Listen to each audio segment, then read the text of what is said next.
Hey guys, I think it's time for another vlog, a little update on the bodybuilding journey. I haven't done one of these in a while. One, just been crazy busy, kind of unexpectedly moving into a new apartment. Work's been crazy, and then just, with training, with the prep, with all the stuff that goes into bodybuilding, I just frankly haven't really had time. And then obviously with when I'm driving is when I have the best time to do this. And with the shorter days for winter, it's just never good lighting. The one time, driving home, driving to the gym, whatever, where I could, sit down and talk while I go. But yeah, bodybuilding's been awesome. I had intended to document the whole process, and of course I've been doing this for a year now, and I have maybe 5 videos talking about it, so that was a little bit of a miss, but the whole journey's been fantastic. Obviously the dieting is a little difficult, the training's a lot of fun. You do have to push to a different kind of pain than with strongman. Really digging deep, going to failure. It's a different experience. It's a little stressful, at least when you first start doing it, but it's changed a lot about the way I approach training, the way I approach specific lifts and sets, the way I change rest. Obviously with powerlifting and strongman, me especially, my rest has always been a little excessive. So yeah, there's been a lot of growth, a lot of development. It's been a lot of fun. I've learned a lot about myself. I've learned a lot about bodybuilding. Definitely glad I did this. The question I've been getting a lot recently, especially now that we get into this final 12 weeks, this crunch time, the diet gets real strict, everything gets really intense. The room for error is microscopic. And so a lot of people are asking me like, oh, are you going to do this again? Are you going to keep doing bodybuilding? Are you going to go back to strongman? Are you going to do both? And it's a really simple answer, or a really simple non-answer, which is I don't know. I am very specifically not planning or committing to anything beyond these first 2 shows. I'm going to do Legion in Reno in May 30th. That's my debut. And then I'll do another show either in Sacramento or San Jose a couple weeks later, 2 or 3 weeks later, just to take advantage of the prep, of all the cutting and everything that goes into it. You can do multiple competitions in a short period of time where you can maintain that level of leanness. And so it's pretty common to do 2, sometimes 3. I've even heard of people doing 4 shows back to back to back to back. There's no reason for me to do that at this stage, being as new as I am. But there's definitely a lot of reason to do 2 shows close together. So I'm going to do those 2. And I am not committing to or deciding anything beyond that. I am definitely returning to strongman, like immediately. At the very least, I have to return to strongman style training and do a proper focused rehab on this lower back issue that's been bothering me for about a year. The rehab I'm doing is effective, but I can only do it so much because the focus is bodybuilding, and the lower back dysfunction that I have has not affected bodybuilding really. So I do need to go back to strongman and really just knock this back issue out, get my deadlift back, get my just daily function back, be able to, bend down and put socks on without having to, do it a certain way to not have a lot of pain. So that's going to be priority 1 after the show is over. But in terms of what the sequence is going to look like, am I going to do another bodybuilding show, maybe, strongman for a while, then bodybuilding for a while, back and forth? Am I going to do a hybrid thing where I'm kind of doing both at the same time, to the extent that they can be? Or am I just going to go full bore back to strongman? Yeah, bodybuilding was fun. It was a good experience, but, it's not for me. There's no way to decide that right now. Things are just now starting to get difficult. I wouldn't even say they're difficult yet. They're about to get really fucking difficult. This last 12 weeks, and the closer you get, the harder, the intensity and the difficulty. Obviously, I'm not speaking from experience, but just I've immersed myself in bodybuilding. I've got a lot of close friends that have been doing it for a long time, not just my team, but also other people at the gym and even people just online through the sport. And just I can guarantee that this is about to get way more difficult. Like right now, I'm not dieting in a way that I haven't done for strongman. As most people know, I get really lean for strongman. So I've done cuts like this. We're not in the part yet where it's just like the mental battle is just overwhelming. But we're getting there. And so to try and decide what I'm going to do in this sport beyond the first show when I haven't experienced that yet, because a lot of you know I have a crazy sweet tooth. I mean, I've got a video on YouTube of me eating an entire jumbo Pizookie by myself. Like, I love sweets and candy, and yeah, I control my diet. I'm responsible with it, but bodybuilding really just has a whole different level of restriction and willpower. Like with strongman, I get down to 214. I'm shredded, weighing at 198, but I'm still doing cheat meals up until the last like 2 weeks. Whereas right now I'm just over 12 weeks out and we're already on no cheat meals. So to make a decision right now would just be very premature. And I try not to be premature. So yeah, I don't have a decision yet. The other update, and this is a recent thing that's been, I would say this has been the hardest part of the process so far, and it is not to like toot my own horn or what is it, sympathy max or whatever the kids call this sort of thing, but it's unique to me in the fact that I'm an LADA type 1 diabetic, LADA meaning that I developed it as an adult, not as a child. Apparently, I'm still in the honeymoon phase of diabetes, which I thought I had left in the rearview mirror a long time ago. The honeymoon phase is where your pancreas is not completely inert. It can behave unpredictably. The reason I thought I was past it is because I've been insulin dependent for 3 or 4 years, and in all of that time, there's never been any hint of a sign that my body is still producing insulin. And as I get really, really lean for strongman, my insulin sensitivity is way up. So it would definitely be pretty apparent if I was producing insulin when I get really lean for shows. But as of 8 days ago, my body is releasing endogenous or internally produced insulin again. I don't know how much. I'm really sensitive to insulin right now, so it could be a small amount.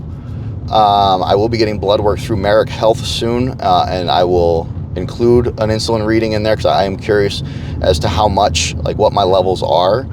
But because I'm in this honeymoon phase, because the pancreas isn't completely inert, it's releasing insulin in response to food.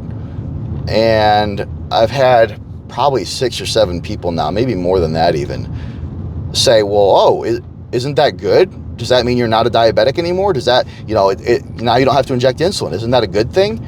And it's not at all. It's actually worse than any other part of this process has been, because my body is not able to regulate blood glucose right now. So it is, when I eat, my body is saying, oh, food, release insulin. And it just releases some amount, and it's too much. But the other thing that a type 1 diabetic deals with is the body's not able to upregulate blood sugar either. A regular person, their liver releases glucose into the bloodstream when your blood sugar gets too low. That's why a regular person doesn't ever go hypoglycemic, and with rare exceptions. A type 1 diabetic doesn't downregulate or upregulate, and downregulation through insulin is what gets the most attention. It's what most people know about, but we can't upregulate either. And my pancreas is active in some way right now, is in some way producing insulin to downregulate my blood sugar, but it still is not upregulating. So actually, it's only been 30 minutes since I went for a 15-minute walk at work to get my steps up. It's something I do on my breaks to hit 10 to 15,000 steps a day. I had not eaten in 3 hours, which is still within the window of where my insulin response is active, but it's near the end of it, so I thought it'd be okay. And I dropped down to 66 blood sugar. That is not dangerous, but it's low. It's lower than it should be. It's lower than is healthy. And this wasn't like incline walking. This wasn't walking really quickly. This was just going for a 15-minute walk to up my steps.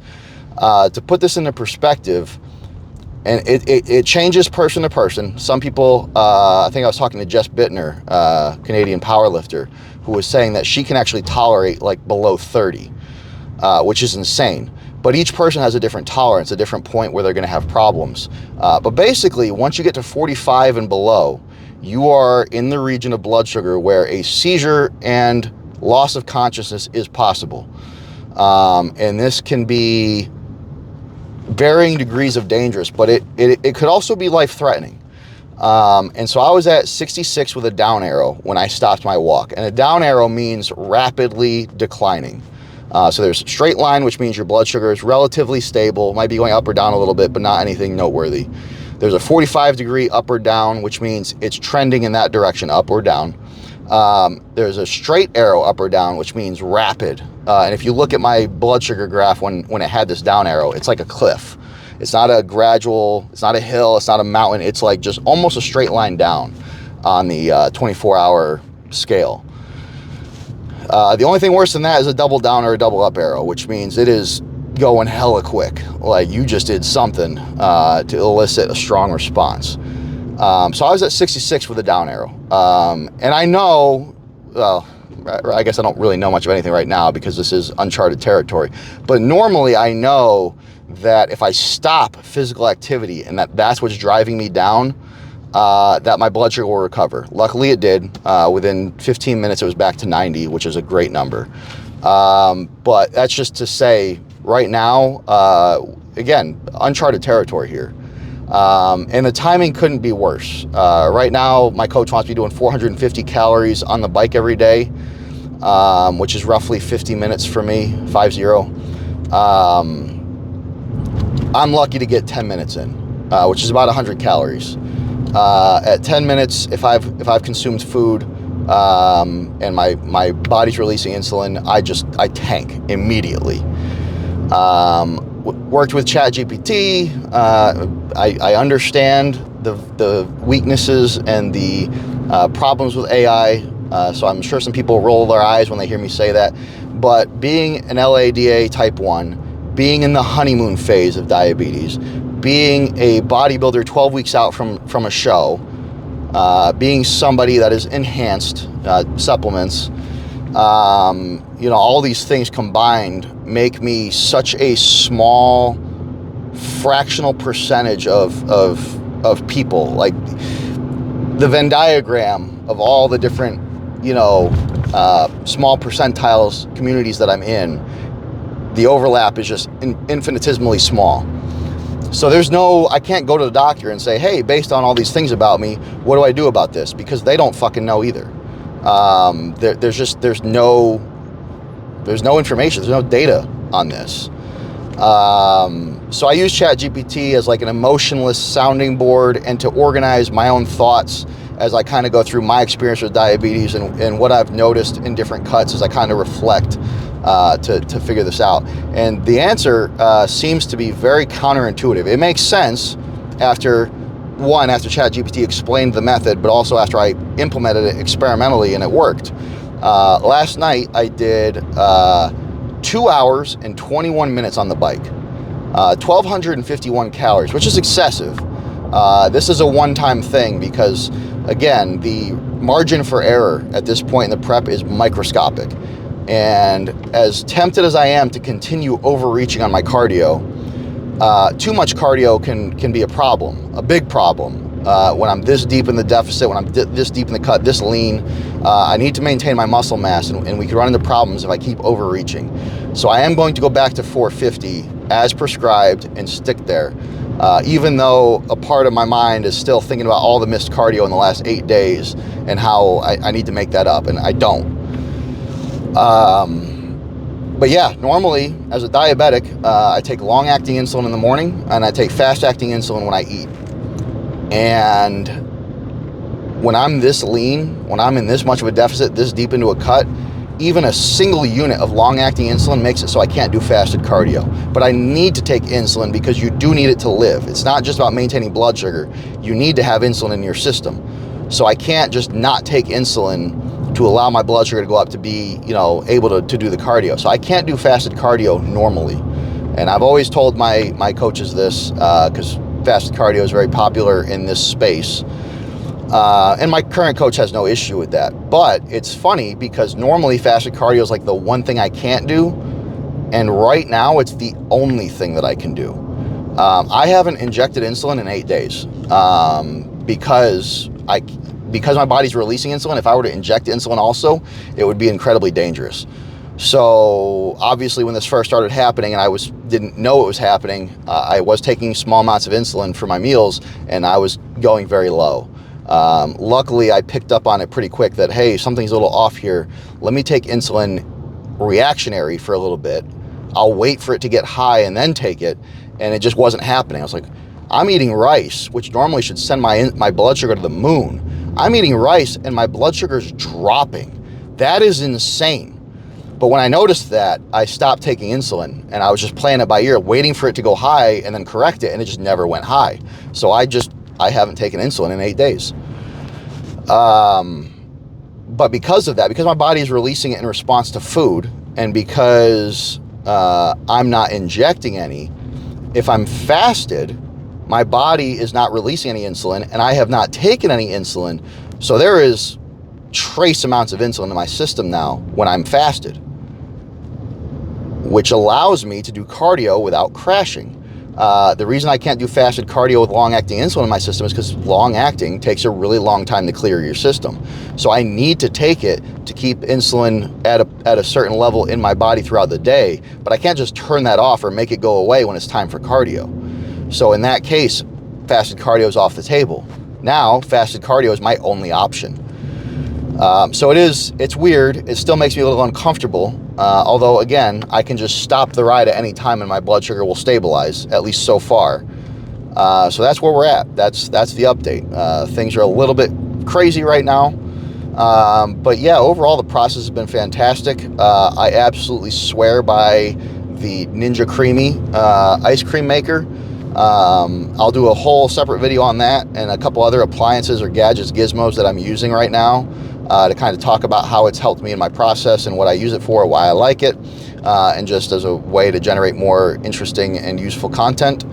But yeah, just peanut butter, protein powder, a banana, throw that in the freezer for 24 hours and then put it through the Ninja Creamy, and it's making it so that not doing cheat meals is so much easier than I ever thought it would be, because it is something in my diet that I can look forward to every day. It's something that I enjoy eating, and it's important to have something like that. And yeah, that's a whole other discussion. This video is already 18 minutes, so I'm not going to go into it, but that's the update for now. I'm going to try and do these every week. Again, while driving, the daylight is longer now and I'm not doing anything else in the hour it takes me to get home. So look for more of these. Like, subscribe, comment, share, tell your friends about it. I think going into this last 12 weeks is going to be very interesting, because this is where things really get sweaty. Yeah, I'm hoping that we'll get some good learning and good insight out of this. But stay tuned for more. And then me and my editor, I've got a Lord Addict. He's a gaming YouTuber, but he's fantastic with YouTube and with all this stuff. He's been helping me out, and we've got some exciting stuff planned. So stay tuned for that. And if you got ideas, things you want to see, things you want me to answer, let me know.